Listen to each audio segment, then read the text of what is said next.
explain my grandma's childhood in a country school in the Midwest, which can hopefully educate you on just how much life can change. It's meaningful to me because it's literally my grandma's origin story.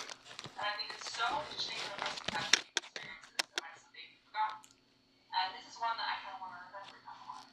So I hope you enjoy it. It was kindergarten through 8th grade, and there was 2 girls in my class. I don't think there was anybody in the class above me.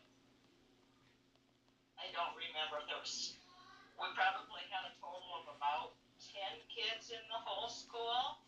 I remember we had to bring our own lunches in lunch pails. And we had, for kindergarten, it was only like 6 weeks of kindergarten. And I really remember very little about it, except that we didn't really have desks. We had a bench on the side where we sat. And I think it was probably just half days even. I think it was more just coloring and visiting school for 6 weeks. When I was a first grader, I remember I only had my teacher for the first half of the year, and then we had a substitute for the second half because the regular teacher had a baby, and I liked the substitute better than the first one. But anyway, every year when we came, they had a farmer mow the rock or whatever, because they had just let it grow and make it into hay. So when we would first come in the fall, they would have the hay rigged into windrows, and we would take those windrows and we'd arrange them into like squares, and that would be our houses. So we played in them for the first few weeks. It was always kind of fun. Some of the other things we did at recesses, we played base softball, all 8 grades. Of course, I was never very good because I only went through 4th grade, so I never got to be one of the older ones. I was only always one of the smaller ones. No inside restrooms. We had outhouses. Raise your hand. Had to go out to the bathrooms. I'm pretty sure that we had wood heat. I don't remember, or coal. We walked in the back door, and then there was 2 little rooms where we kept our lunches and stuff, and into the main classroom where there was desks and stuff like that. Once a month or so, they would take and move all the desks to the side, and then we would have some kind of green sawdust compound that they put on the floor, and then they would let us work that into the ground because we would skid with our shoes. We'd go sliding across, work that into the dirt. So anyway, that was fun. It was a highlight, and the teacher got the wood floor conditioned at the same time. What else could I tell you about country school? We did, of course, we had a lot of time that we had to teach ourselves because the teacher was busy with the other classes. I remember one of the main classes that I remember teaching myself was phonics. We got a book, and she was kind of like do it yourself. We were about 2/3 of the way through the school year, and I hadn't really gotten very far yet. I was feeling guilty. So I don't know if I caught up or whether we just kind of didn't do it. I don't remember that part. So then, of course, yes, and then at the end of 4th grade, South Dakota decided to consolidate the school systems. And at that time, we had to make a decision where we were going. My parents decided to send us to the Stickney School because they had bus service. We were actually closer to White Lake. We were 13.5 miles from White Lake, 15.5 from Stickney, but went to Stickney because they had buses. And then we started riding bus every day back and forth to school. It was different than nowadays where people drive themselves. But pretty much rode the bus for the next 8 years. We did walk home once in a while, not to school. Our folks would take us to school. At least I don't remember we walking. But if they happened to have something going on in the afternoon, so we would walk home. And it was 1.5 miles. I had older brother and sister already going to school at Stickney, so only went through 8th grade. So they had already gone into high school, and they were doing that in Stickney.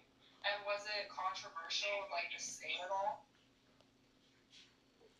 It probably was a lot like it is now in South Dakota when they're consolidating school districts. I don't remember them having a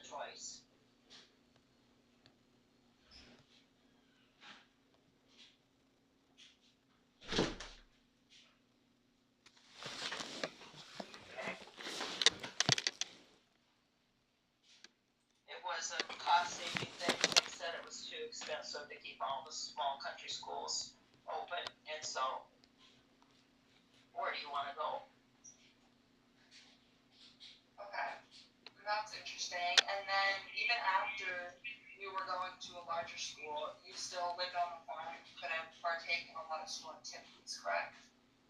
That's correct, because of the distance. It was a lot of driving. So, no, I did not do a lot of, I did band, that was held. If it was an activity that was held, it had to be after school or before school. I didn't do a lot of that kind of stuff. Like band and choir and that kind of stuff always took place during school. Do you have any opinions on like the education system that you grew up with, or on takes? I don't know. We weren't pushed near as hard as you kids are now. I don't believe. It was more of the basics, or more of the English, phonics, math, you know. We didn't get into algebra and stuff like that until high school. You guys have a lot more choices than we did at that time.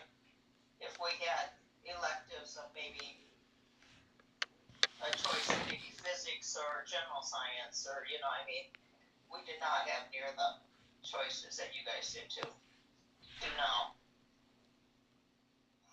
And no online classes. Yeah. Growing up, like, would you say that you felt any different from the other kids being a farmer, or was it very common to be a farmer? Yeah, we were in a farm community, so that wasn't unique. I know that it was a bit different. The big town kids hung out together, and so they did a lot of stuff through the summer and so they had a lot more of a social life than we did. So, and to a certain extent, yeah, there was some isolation. And what was growing up on a farm like? Can you walk me through that?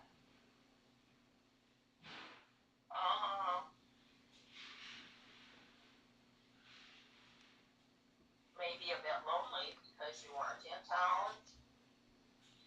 You didn't have access to that. My next sibling I had a sister that was 6 years older than me, and then a brother 3 years younger, so I didn't have a lot of siblings either to hang out with. So in that effect, it was different. Yeah, I remember my dad raising pigs, so I'd go along with him selling pigs and stuff like that. My mom did a lot with poultry, so we were busy helping her chase her geese and ducks and chickens around and helping her with that. Did you have to like wake up early every morning? No, not in the summer. No, probably 8:30. So no, we weren't.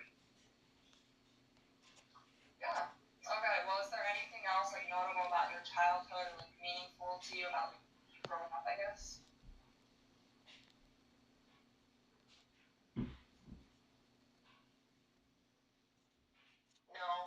No, not really. I will talk to church a little bit. Church was a lot different nowadays because like every Easter you'd have a new Easter dress and your Easter bonnet. Christmas was the same thing. You always had your church clothes. You always had your dresses and your coat and stuff like that that was special for church.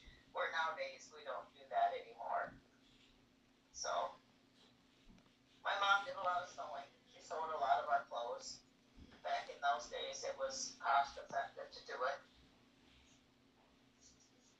So a lot of gardening, big garden, a lot of canning, and we helped with that. So that was cool to learn all that. Is there anything as a kid that you did that you wish kids did now, or you wish was preserved?